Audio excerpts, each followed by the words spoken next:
안녕하십니까. 네, 토이건설기계의 김 실장입니다. 자, 오늘은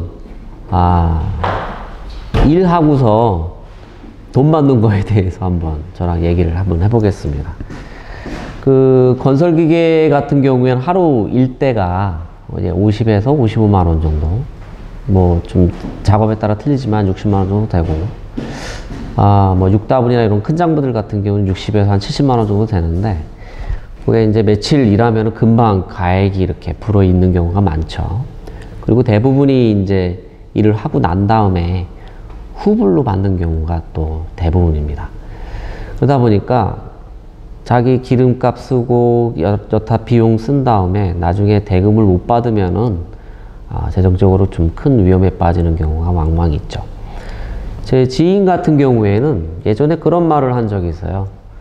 자네는 뭐 대금 못 받는 경우가 있어? 물어보면 많지. 그런 얘기를 해요.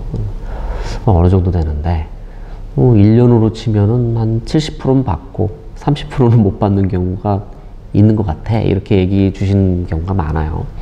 근데 실질적으로 이쪽 건설기계 임대업 쪽으로 보면은 일을 하고서 돈 못 받는 경우가 굉장히 많아요. 근데 이 임대업자인 경우에는 우리나라에 되게 보면은 이제 그 사업자로 분류가 되거든요. 내가 장비를 한 대 갖고서 어디 가서 일을 하면은 그게 내가 가서 이제 용역의 형식으로 일을 하는 경우하고는 사뭇 달라요. 내가 가서 몸으로 가서 일을 하는 경우에는 그 어떤 일당이나 이런 것들 그 노무비가 해당되는데, 이 건설기계를 운전하는 분들 같은 경우에는 이 개인 사업자가 다 있잖아요. 그러니까 사업자란 말이에요. 그래서 그냥 일당 같은 경우에는 사실 노무비는 뭔가 이제 돈 받기가 좀 국가에서 보장해주는 그런 것들이 좀 있거든요. 되면 뭐 경매를 하더라도 인건비나 이런 것들 먼저 세금 다음에 공제하게 돼 있고 뭐 여러 가지 상식적으로 알고 계시는 게 있는데, 이 건설 기계 쪽은 사업자다 보니까 조금 후순위예요. 그래서 좀 큰 현장에 장기간 내가 일을 해줬는데 돈을 못 받아서 이렇게 좀 전전긍긍 하시는 분들이 많이 있습니다. 그래서 대부분 이제 누군가에게 내가 의뢰를 받아가지고 들어가기 전에 항상 묻는 게 있죠. 거기 결제 어떻게 해줘? 현금 준대? 뭐, 내지는 후불인데 뭐 어떤 식으로 뭐 3개월 결제야? 뭐 이런 식으로 물어보는 경우가 많고 있습니다. 그래서 내 개인이 어느 현장에 들어가서 일을 하는 경우에는 좀 챙겨보셔야 될 것들이 좀 많이 있어요.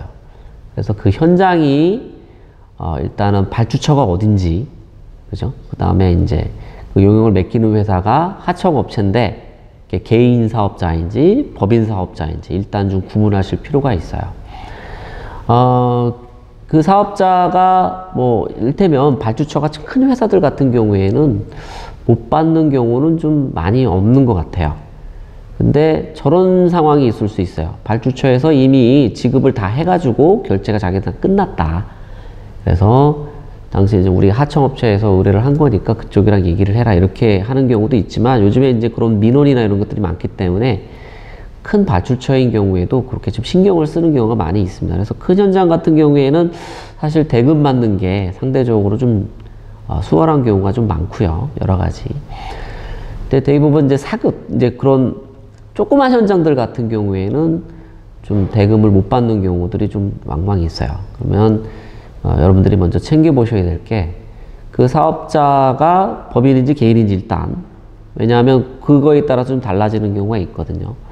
개인인 경우라면 이제 우선 사업자 등록증은 서로 주고받죠. 대개 보면 이제 사업자 등록증, 그 다음에 이제 표준 임대차 계약서, 그 다음에 여러 가지 견적서 이런 것들을 주고받고 세금 계산을 끊고 대금을 받는 경우가 많기 때문에 일단 그런 서류들이 일단 갖춰져야 됩니다. 제일 중요한 게 이것도 일종의 계약이기 때문에 계약서 쓰는 게 가장 큰 이제 중요한 얘기거든요. 근데 계약서에 현장명이 어떻게 되고, 그 다음에 그 발주 준 사람이 누구고, 현장 소장은 누구고, 뭐 이런 것들이 다 좀 적어 놓을 필요가 있으세요. 전화번호하고 이름만이라도. 최소한 뭐 사업자 되게 보면 세금계에서 저기 사업자 등록증에 보면은 이제 주소지가 있는데, 그 사업자 주소지하고 또 그 사업 사업장의 대표하고 주소지가 같은 경우는 거의 없거든요. 그래서 그 발주를 주는 사업 사장님, 뭐 주소라든가 이런 것들도 좀 알아두시는 게 유리하십니다. 근데 사실 현장에서 그런 것까지 챙기시기는 어렵긴 하지만 계약서 쓰실 때는 일단 그걸 머리에 담고서 이렇게 내용들을 갖다가 잘 정리하시는 게 일단 중요하다고 봅니다. 그래서 계약서에 이제 내용들, 도장들 이런 것들이 다 있어야 일단 계약서로서의 효력이 생기기 때문에, 그죠? 그래서 그런 걸 잘 챙기셔야 되고, 근데 이제 그런 게 있다고 하더라도 대금을 안 주면은 또 못 받잖아요. 그러면 이제 전화도 하게 되고 뭐 쫓아가서 뭐 이런 상황도 설명하고 이런 일들이 아마 다반사하실 거예요. 이제 그렇게 해서 뭐 약속한 시간 내에 대금을 받으면 뭐 만사오케이죠. 예. 그러면 이제 문제가 생길 게 별로 없어요. 좀 뭐 빨리 받느냐, 좀 늦게 받느냐. 뭐 저는 개인적으로 대금을 뭐 한 1년 뒤, 2년 뒤에도 받아본 적이 있는데, 그렇게 되면은 아무래도 좀 힘들죠, 운영하기에. 이제 그렇게까지는 가지 않는 게 좋습니다. 그래서 아무리 약속을 해서 철석같이 믿는다고 하더라도 그 시간, 그 날짜에 주는 경우가 많지만 그렇게 못 받는 경우도 상당히 많거든요. 그래서 일단은 제일 좋은 거는 그 현장에 들어가시기 전에 탐문을 좀 해보실 필요가 있어요. 저 사업자가 뭐 대금 관계는 어떤지, 그 다음에 현장은 어떤지, 혹시 뭐 채무 관계나 이런 것들이 있어가지고 좀 어렵다든지, 그거는 이제 뭐 들어가기 전에 뭐 지인을 통해서 알아보실 수도 있고, 여러 가지 그런 좀 채널을 다양화하셔가지고 전화 몇 통 하셔서 알아보는 게 좀 중요하실 것 같아요. 대개 또 그렇게 하시니까. 그리고 이제 결제 방법은 어떻게 되는지 이렇게 꼼꼼하게 묻는 경우라면 아무래도 돈을 주는 경우에는 조금 더 신경을 쓰게 돼 있어요. 사람이다 보니까. 근데 이제 좋은 게 좋은 거지. 얘기 못하고 그러면 좀 그거를 선뜻 하지 못하시는 분들도 있는데, 이제 그런 노력이 없으면 잘 돈 받기가 좀 어려운 경우도 생겨요. 후순위 밀리기도 하고. 그래서 내가 좀 그렇게 빡빡하게 굴면 다음 현장 연결되는 것도 좀 문제되지 않을까 이런 생각들을 갖고 계시긴 하는데, 전혀 그러실 필요가 없고, 일단은 사전에 먼저 발주를 주는 사람이 누군지, 그 다음에 그 현장이 어떻게 될 건지, 그 다음에 그 공기는 어떻게 되고 이런 것들 먼저 좀 알아보시고, 그 다음에 계약서를 꼼꼼하게 쓰셔서 그분의 뭐 인적사항이라든가 최소한 전화번호, 어디 사시는지 이런 것들도 좀 꼼꼼하게 적을 필요가 있으세요. 그래서 주민번호를 다 기재하는 건 요즘에 이제 안 되니까, 개인생활보호법 때문에 개인정보 보호에 의해서. 그래서 대략 뭐 생년월일이라도 뭐 좀 적으실 필요가 있다고 봅니다. 충분히.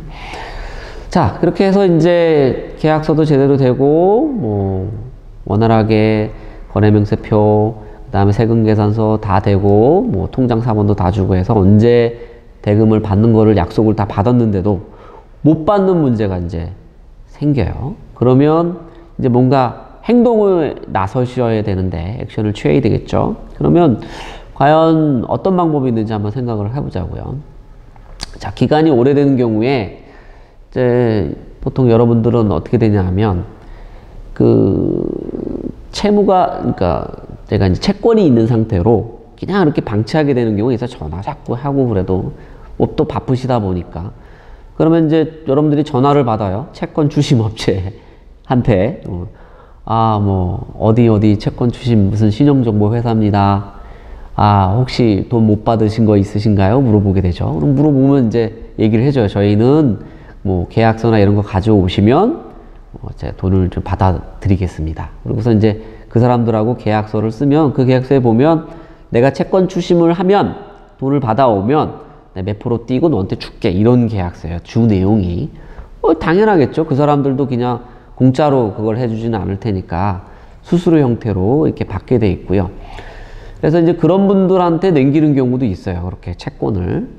근데 그거는 조금 조심할 필요가 있어요. 이게 성실하게, 그러니까 그 친구들도 돈을 받으려면 이게 서류적으로 완벽한 경우에는 적극적으로 끼어들어 가지고 이렇게 하고, 그러니까 아까 제가 처음에 알아보셨던 내용들 있잖아요. 그런 걸 또 그 친구들이 똑같이 알아봐요. 이 회사가 어떤지, 돈을 받을 수 있을지 나름 노력을 이제 하겠죠. 그렇다는 얘기는 나도 충분히 받을 수 있다는 얘기예요. 근데 내가 귀찮아서 못 받는 경우도 있고 자꾸 전화를 해서 재촉도 하고 타협도 하고 해가지고 이끌어내야 되는데 그러지 못하고 그냥 잠자고 있는 경우가 많거든요. 제가 아까 처음에 말씀드린 제 친구 지인의 얘기를 예를 들었다시피 30%는 그냥 못 받고 바빠서 잊어버리고 그래서 넘어가는 경우도 있었으니까요. 지금은 좀 다를 수 있겠지만 되게 이제 건설기계 쪽 운영하시는 분들이 되게 그게 많아요. 일을 하시다 보면 그런 경우도 많고. 자, 그렇게 채권 추심 업체를 이용하는 방법이 이제 첫 번째 방법이 있을 수 있는데 그건 추천하지는 않고요. 도저히 시간이 안 되고 이제 믿을 만한 회사고 적절한 수수료를 받는다면 뭐 내가 이제 시간이나 기회비용으로 봤을 때 필요하다면 뭐 선택하실 수도 있겠지만 대개 이제 그렇게 넘어가는 경우가 있어요. 그러면 이제 채권 추심 업체들이 이제 어떤 걸 하느냐? 그러면 이제 제가 더 할 수 있는 건데 그 친구들이 대신 해주는 거죠. 그러면 이제 법적인 테두리 내에서 요거를 이제 할 수 있는 방법이 있어요. 자, 뭐가 있을지 한번 먼저 생각을 해봅시다. 보면 일반적으로 어떤 민사에 있어서 채권 채무가 형성이 되면 제가 전문가는 아닙니다만 소를 제기할 수 있겠죠. 그렇죠? 소송을 걸어서 판사님한테 판결을 받으면 뭐 A, B가 있으면 갑, 을이 있으면 갑은 언제까지 을한테 얼마를 돈을 줘 라고 이제 판결문이 나오면 이제 그걸 갖고서 뭐 이제 그 판결을 받은 사람은 이제 줄 수도 있고 또 안 줄 수도 있거든요. 그런 경우라면 그 판결문을 갖고서 이제 그 사람 재산을 찾아서 압류를 한다든가 내지는 뭐 경매를 부동산 같은 경우나 뭐 동산 같은 경우에는 공매나 경매로 넘길 수도 있겠죠. 그래서 이제 그런 방법을 취해 가지고 이제 돈을 받을 수도 있는데 과연 거기까지 가는 방법이 뭐가 있는지 한번 보자고요. 대개 보면 이제 첫 번째로 할 수 있는 게 정통적인 방법 중에 하나가 금전소비대차 계약서라는 게 있어요. 금전소비대차 계약서는 뭐 결과적으로 일반적인 계약서하고 똑같아요. 근데 금전소비대차 계약서는 거기 보면 이제 갑, 을 간의 채권 채무에 대해서 이렇게 해가지고 언제 뭐 계약을 이뤘고 안 되면은 뭐 어떻게 갖겠다 이런 내용들이 이제 대략적으로 있어요. 주소나 이런 것들 인감 첨부하고 해가지고 받아두시면 금전소비대차 계약서 그 다음에 인감증명서를 받아 오셔야 돼요. 주민번호나 이런 것도 다 하셔야 되고 그러면 대개 보면 이제 변호사 하시는 분 중에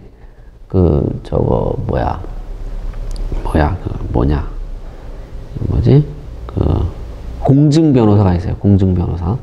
그쪽에 가면 금전소비대차 계약서를 가면 공증을 해줘요. 그럼 거기서 그 공증을 해서 계약서가 완료가 되면 그 자체가 판사님이 판결한 거하고 똑같은 효력을 가져요. 그래서 채권 채무가 생기고 이제 채무 변제 기일이 종료가 돼서 내가 이제 그거를 이제 받아야 될 경우에는 그거만 가지고 가면 이제 그 사람 이제 채무자의 재산을 막 압류할 수도 있고 그 다음에 그거를 이용해 가지고 여러 가지 이제 어떤 법적인 행위를 갖다가 할 수 있는 방법이 있어요. 판결하고 똑같으니까. 근데 그 손쉬운 방법이긴 하고요. 하지만 사전에 준비를 하셔야 되고 뭐 이런 여러 가지가 있을 수 있는데 하지만 이제 그것도 한 방법일 수 있다는 거 그건 이제 알아두시면 좋을 것 같고요.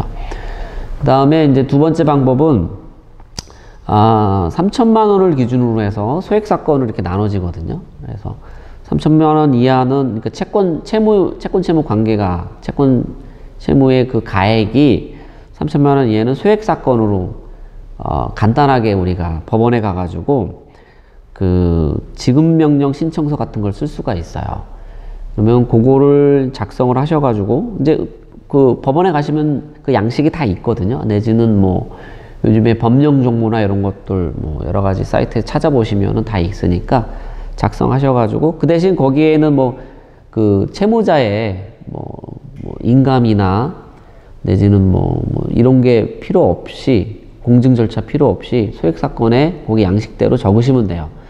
내가 이제 뭐 홍길동이 누구가 뭐 그 다음에 뭐 누구 이름으로 해가지고 해서 채권 채무가 생겼다. 그래서 언제 일을 했고 이런 내용들을 갖다가 적어서 이제 법원에 제출을 하면은 그 소액 사건은 소액 심판이 이제 금방 나와요. 그러면 그걸 갖고서 제출을 하면 뭐 잘못된 게 있으면 이제 보정 명령을 하거든요. 그러면 보정을 해주시면 돼요. 별게 아니라 가셔서 이렇게 좀 형식상의 틀이 좀 잘못됐다. 그러면 이제 그걸 이렇게 바꿔서 보정을 하면은 그다음에 이제 그게 바로 법원에 접수가 되고, 그다음에 이제 그게 대개 보면은 한 달 정도 걸리면 이제 판결이 나요. 그러면 그 상대방의 이제 채무자가 이의 신청을 할 수 있는 기간을 줘요. 근데 이의 신청을 안 하면 그대로 굳어져 가지고 아까 말씀하신 대로 그게 이제 판결이 나오는 거죠. 그럼 그 지금 명령서를 갖고서 그 사람이 또 뭐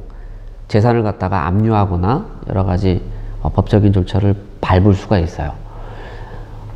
그런데 그렇게 그 판결을 받는다고 하더라도, 금전도 소비대차 계약이나 소액 심판 같은 경우는 받는다고 하더라도 내가 그 사람의 재산이 뭐가 있는지는 모르잖아요. 그래서 그걸 근거로 해가지고 재산 명시 신청이라는 게 할 수가 있어요. 그래서 그 채무자의 재산이 뭐가 있는지 밝혀달라. 이렇게 그래서 재산 명시 신청을 하면 법원에서 알아서 체크를 해줘요. 이 사람의 부동산이 뭐고 이렇게 알려주죠. 이제 그걸 하면 법원에서도 그 이제 채무자한테 연락이 가죠. 그래서 당신 요거 지금 재산이 있는 걸 명시를 해라.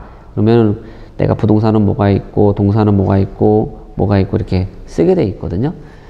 그래서 이제 그걸 가지고 이제 압류나 이런 법률 행위를 하실 수가 있죠. 그렇게 해서 또 원만하게 받아낼 수도 있는데, 대부분 보면 근데 그걸 하면 대부분 한 50% 정도 확률로는 어느 정도 받을 수가 있어요. 예. 그래서 안 하는 것보다는 훨씬 더 좋은 방법일 수 있다. 이렇게 좀 상식적으로 알아두시면 되고요.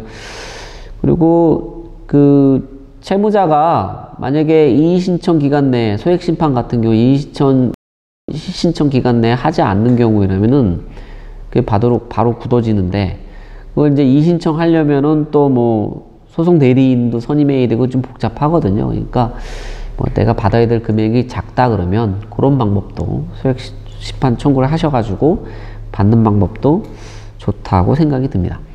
근데 이런 법률적인 조치를 밟기 전에 제일 먼저 하셔야 될 것들이 있어요. 아까 금전소비대차 계약도 그렇고 다 마찬가지지만, 일단 내가 법적으로 내가 받을 내용들에 대해서 그 층 사람들한테 보내줘야 돼요. 그게 뭐냐면 잘 아시겠지만 내용증명이거든요. 근데 내용증명이라는 거는 어떤 법적 구속력은 하나도 없어요. 내용증명을 보낼 수 있는 곳이 뭐 우체국, 대표적으로 우체국 같은 데 내용증명 보낼 수가 있거든요. 그래서 내용증명 쓰시는 방법은 뭐 인터넷에 뒤져보면 다 나오시는데, 상식적으로 알고 계시면 일단은 이제 채권 채무 관계에 대한 내용들을 쭉 정리를 먼저 하세요. 내가 언제 일했고, 요거 금액이 얼마고, 언제였고, 어느 현장이고, 내용이 구체적일수록 좋거든요.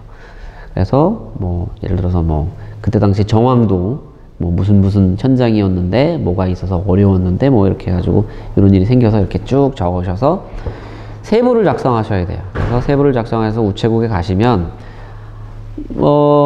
그 사람한테 전달을 해주는데 한 분은 내가 갖고, 저 내용증을 보낸 사람이 갖고, 하나는 기관에서 갖고 있고, 한 사람은 그쪽에 우편으로 보내주거든요. 비용도 얼마 안 하기 때문에. 일단 모든 이런 행동들, 뭐 금전소비대차가 됐던 아니면은 소액심판 청구가 됐던 뭐든지 간에 첫 번째는 내용증명을 보내시는 게 일단 1차다. 근데 내용증명을 법적 구속력은 없지만 적다 보시면 뭔가 좀 정리가 좀 되거든요. 구체적으로. 그래서 그게 중요하고, 대부분 이제 내용증명 정도까지 좀 보내주면 뭐 가액이 크지 않고 그 이제 채무자가 여유가 있는 경우라면 대부분 또 이제 상환을 또 해주죠. 내가 언제까지 주려고 그랬는데 이런 것까지 보내고 뭐 그러면서 겸임쩍게 해서 보내주는 경우도 있으니까 가만히 계시지 말고 그런 행동들을 하셨으면 좋겠습니다. 현장에서 이제 그래서 여러분들이 제일 중요한 거는 돈을 받아내는 게 제일 중요하거든요. 그래서 돌다리도 두드려보고 건너라라는 말처럼 아무리 좋아 보이는 현장이고 과거에 뭐 좋은 이력이 있다고 하더라도 좀 사전에 좀 알아보셔야 될 게 좀 필요하십니다. 왜냐하면 내 재산이고 그죠? 그리고 내가 받아야 될 돈이기 때문에 여러분들이 그런 노력이 있어야지만이 좀 원활하게 사업을 하시는데 도움이 되실 거라고 좀 생각이 듭니다. 그래서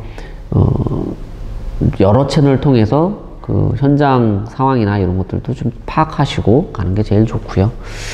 그다음에 그런 일이 생기지 않도록 하는 게 제일 좋겠죠. 예, 그래서 그리고 대개 보면 기업 대 기업 내지는 뭐 사업자 대 사업자들끼리 뭔가 거래를 할 때는 기본적으로 해야 될 것들이 이제 계산서나 이런 것들 주고받아야 되거든요. 그러니까 그런 능력들도 좀 키워놓으시는 게 좋아요. 요즘에 그게 되게 보면은 이제 지입사가 있대거나 내지는 뭐 되게 보면 이제 뒤에 집에 계신 뭐 다른 가족들이 대신해 주는 경우도 있고 하거든요. 근데 좀 여러분들이 직접 챙기실 필요가 좀 있어요. 그래서 요게 금액이 언제고 일지도 좀 쓰시고 요게 좀 중요합니다. 그래서 재무 상태를 항상 파악하시고 내가 들어올 돈 얼마, 또 받아야 될 돈 얼마, 또 내가 줘야 될 돈 얼마 이런 것들을 체크해 보시는 그런 버릇이 있는 게 되게 좋아요. 지금 회계적으로도 내가 뭐 일만 하면 됐지 이렇게 하실 게 아니라 꼼꼼하게 보셔야 되고 요즘에 이제 그 어플들도 굉장히 그런 것들 많거든요. 심지어는 이제 어플들 보면 계산서도 발행되는 어플이 있고 그다음에 거기 내에 이제 그 계약서도 여기서 즉석에서 쓸 수 있는 것들이 있어요. 사인도 되고 이런 것들. 어떤 분들이 이렇게 공짜로 만들어 가지고 이렇게 올리신 분들도 있어요. 사용료 안 주셔도 되는 그런 거 활용하시는 것도 좋은 방법이라고 생각이 드네요. 그래서 제가 초기에 이제 이런 그 건설기계 임대업 쪽 사업을 하시고 할 때 뭐 렌탈이나 이런 사업 할 때도 마찬가지였는데 제일 중요한 거는 계속 챙겨 보셔야 돼요. 그쪽에 전화해서 언제 대금이 나오고 기성이 언제 나오고 이런 것들도 파악하시고 그 전날에라도 좀 조심스럽게 해야겠죠. 그죠? 예, 좋은 말로. 그래서 언제 나오는지요? 이렇게 물어보고 하는 그런 버릇이 있으신 게 제일 중요한 것 같아요. 그러면 제 생각으로는 한 90% 이상은, 뭐 95% 이상, 예. 좀 이렇게 뜯기지 않고 받을 수 있는 확률이 좀 높아지지 않나 이런 생각이 듭니다. 그 다음에 요즘에는 이제 국가에서도 그런 그 현장들이 많은데 그 현장 내에서 돈 못 받고 이런 일들은 워낙에 많거든요. 그래서 좀 도와주는 그런 게 있어요. 그래서 뭐 협회라든가 뭐 이런 데서 뭐 미수 채권 채무에 대해서 이렇게 좀 보장해주는 그런 프로그램들도 있거든요. 근데 이제 그게 보면은 이제 서류도 좀 복잡하고 비용도 좀 발생하기 때문에 뭐 공제 뭐 이런 것들도 있고 좀 알아보시면 여러 가지가 있을 거라고 생각됩니다. 그런 방법도 한번 고려해 보실 필요가 있을 것 같고요. 예를 하나 들어 드릴게요. 제가 이제 좀 2가지 정도 말씀드릴 수 있을 것 같은데 첫 번째 케이스는 저희가 이제 채권 채무 관계가 발생을 해서 한 2천만 원 정도 되는 가액을 못 받는 경우가 있었거든요. 그래서 그 경우에는 금전소비대차 계약을 써서 그러니까 초기에는 아는데 좀 천장이 좀 이상하더라고요. 그래서 써가지고 그 서류를 다 받아놓은 상태고 당연히 이제 공증을 받고 판결도 받아서 돈을 이제 받아야 되겠죠. 그래서 법원에 가가지고 이제 뭐 재산 명시도 해가지고 재산이 뭐가 있는지 모르니까 보면 그 재산이 없어요. 내지는 은행도 이제 통장도 압류할 수 있거든요. 그래서 주거래 은행 통장이 어딘지도 좀 알아두시는 게 좋아요. 그러면 그걸 이제 무작정 다 걸 수는 없어요. 다 비용이 발생하거든요. 예를 들어서 압류하는데도 비용이 발생을 해요. 예. 그래서 그 사람의 주거래 은행이 어딘지도 좀 아는 상태에서 압류를 했는데 통장 열어보니까 뭐 500원 이렇게 들어있으면은 의미가 없잖아요. 그래서 그런 것도 좀 알아두실 필요가 있고 어느 은행을 쓰는지 그것도 이제 사전에 알아두시면 좋아요. 그 다음에 아까 말씀드린 압류가 이제 예를 들어 재산이 있는데 봤더니 이제 자동차가 있어요. 자동차가 있는데 이제 압류를 해가지고 공매, 경매 이렇게 올라오는 것들이 대부분 이제 그런 케이스가 많거든요. 그래서 가액이 되면 충분히 이제 그것도 이제 경매를 해가지고 뭐 가액을 이제 조금 어느 정도라도 받으실 수가 있죠. 근데 그렇게 재산이 없는 경우에 재산 명시를 했는데도 없는 경우에 그런 경우는 또 난감해요. 예, 방법이 없는 경우가 또 생길 수도 있고요. 그 다음에 또 그 케이스에서는 좀 웃겼던 게 이분이 또 상황이 어려웠는지 뭐 파산 신청을 한다든가 이러면은 더더욱이 받을 수 있는 길이 없어요. 이를테면 2천만 원이지만 실제로 우리가 이제 판사가 이제 이 사람은 재정적으로 힘드니까 뭐 회생 신청을 한다든가 이런 거 할 수 있잖아요. 그러면 뭐 한 6% 이 정도밖에 못 받거든요. 뭐 몇천만 원 내가 받을 게 있지만 뭐 몇십만 원, 몇백만 원도 안 되는 돈을 받고 그걸로 퉁치자 그러면 정말 난감할 때가 많이 있습니다. 그래서 드는 생각이 뭐였냐 하면 절대 그렇게 돈을 크게 불리면 안 돼요. 내가 지금 한 3일, 이틀 뭐 일하고 내지는 뭐 한 일주일 일했다. 그러면 항상 거기에 내가 먼저 일해놓은 게 있기 때문에 자꾸 그쪽으로 끌려가거든요. 근데 그러실 필요가 없어요. 어떤 투자도 손절매라는 게 있을 수가 있기 때문에 제가 말씀드리고 싶은 얘기는 뭐냐 하면 절대 가액을 크게 만들지 말아라. 내가 받을 게 아무리 몇천만 원 매덕이 있어도 뭐예요. 못 받으면 아무 소용이 없거든요. 그리고 그 지금 현재 과거에 있는 상황하고 현재 있는 상황은 그냥 과거하고 현재일 뿐이에요. 물론 이제 과거 현재가 미래를 대변하기도 하지만 옛날은 어땠는데 앞으로도 그럴 거야. 이거는 굉장히 잘못된 추측이라고 생각이 들거든요. 절대 그렇게 돌아가지를 않기 때문에 예단하지 마시고 그 다음에 좀 뭐 아무래도 좀 그러면 좀 뭔가 다 의심하게 되고 그렇긴 하지만 제가 힘들어서 일하고 벌어야 될 상황이라면은 그것도 좀 고려해 보실 필요가 있고 절대 가액을 크게 만들면 안 된다는 걸 좀 말씀드리고 싶네요. 네. 그리고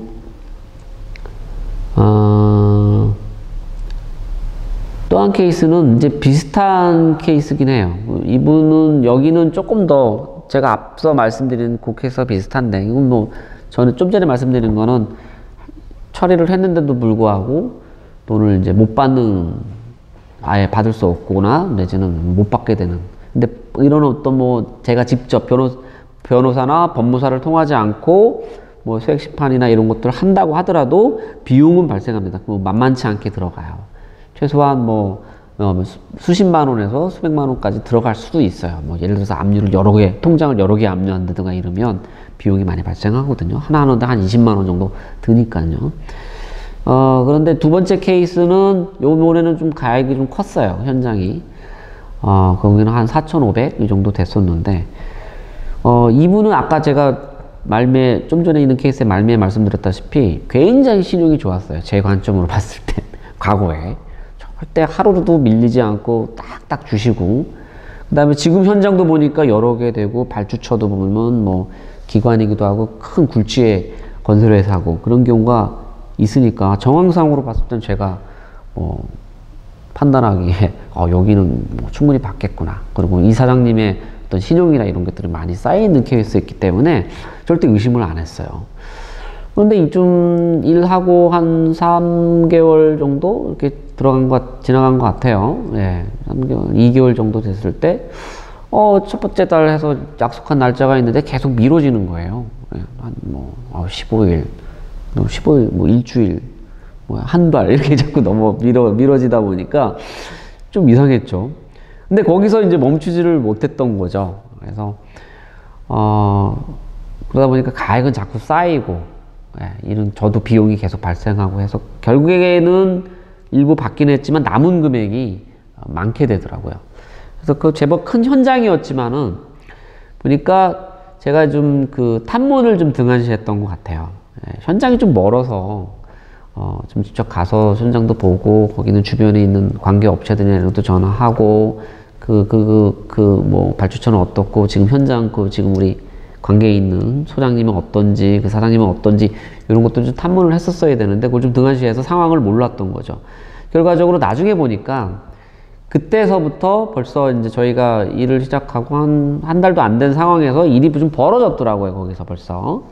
그래서 중간에 이제 누군가가 여러 가지 비용으로 해서 지불을 했는데 발주처는 그래서 중간에서는 뭐 다른 데 딴 빚을 갚아버린 거죠. 예. 그러니까 결과적으로는 이제 딴 데 써버린 거니까 돈이 없는 현장이고 그러다 보니까 이제 저희한테 줄 돈이 없다. 그리고 이제 발주처나 거기 이제 하청의 하청인 경우인데 참 국내 이런 건설 현장이 상황이 여러분들도 상식적으로 알겠지만 안 좋긴 하죠. 그러다 보니까 여기도 발주처도 좋고 여기도 시행하는 여기 업체도 좋고 그 다음에 하청도 여기까지는 받았는데 여기서 이제 넘어가는 게 돈을 이제 중간에 딴 빚 갚는 데 써버린다든가 다른 비용으로 써버리면 이제 못 받는 그런 케이스거든요. 근데 이런 경우에는 굉장히 힘들어져요. 예, 정말로. 왜냐하면 벌써 거기는 다 어떤 우리가 들어가가지고 틈바구니 내에서 받아낼 게 없어요. 인건비라면은 아까도 말씀드렸다시피 좀 받을 수 있거든요. 노동청에 제소라기보다는 이렇게 해서 고발을 한다든가 하면은 좀 충분히 받아낼 수 있어요. 하지만 이게 용역이 아니라 이게 사업자로 들어가는 케이스라면 이게 좀 어려워져요. 예, 그런 거를 좀 상식적으로 아셔야 되고, 그래서 두 번째 케이스도 탐문을 좀 게을리했다는 것, 그 다음에 가액이 커지도록 좀 방치했던 게 패착이었던 것 같습니다. 그래서 지금 현재 국내 우리나라 건설 경기나 이런 것들이 많이 안 좋고 뭐 이런 상황이 안 좋다 얘기 많이 들으시는데, 그래도 옛날보다는 아주 좀 많이 좋아진 것 같아요. 네. 여러 가지 이제 제도들도 좀 생기는 것 같고요. 그리고 지금도 예전에 보면 어떤 그냥 누구의 누구에서 그냥 뭐 좀 인맥이나 그냥 주먹구구식으로 하는 경우 있는데, 요즘에는 이제 젊은 사업자분들이나 이런 분들, 건설기계 운전하시는 분들 보면 꼼꼼하게 잘 챙기시고요. 예, 그런 소리들도 잘 챙기시는 것 같습니다. 법률 용어 중에 그 권리 밑에서 잠자고 있는 사람은 보호받지 못한다, 이런 말이 있지 않습니까? 그래서 절대적으로 내 거에 대해서는 좀 챙기실 필요가 있고, 이렇게 알아보시고, 그 다음에 준비하시고, 이래야지만이 대금받는 데는 제일 좋은 왕도인 것 같습니다. 특별한 뭐 왕도가 없어요. 그렇게 챙기고, 체크하고, 알아보는 것. 그 다음에 서류 관계도 깨끗이 언제 어디서 육하 원칙에 의해서 잘 작성하는 것. 이런 버릇이 들으시는 게 중요하고요. 그 다음에 계산서도 제때 언제 끊어주고, 받고, 뭐 나중에, 죄송합니다. 왜 안 끊어줘요? 그러는데, 돈 준대는데, 계산서도 안 끊고, 거래명세표도 안 주고 그러면은, 주고 싶은 사람도 줄 근거가 없으면 못 주는 경우도 있거든요. 그래서 깜빡깜빡하고 막 몇 개월 지난다. 나 거기 돈 못 받았는데, 누나 그러면 주는 사람도 황당하죠. 집행 다 되고, 없는 거라고 생각했는데 달라고 그러면, 거기도 이제, 주기 어려운 경우도 있거든요. 그래서 그런 거는 즉각 챙기시는 게 가장 중요할 거라고 생각이 듭니다. 그래서 뭐 깊은 내용은 아니었지만 대략적으로 저랑 같이 한번 말씀을 드려봤는데요. 좀 앞으로도 좀 구체적인 사례 위주로 해가지고 요런 시리즈로 해가지고 한번 또 얘기를 한번 또 드리도록 하겠습니다. 감사합니다.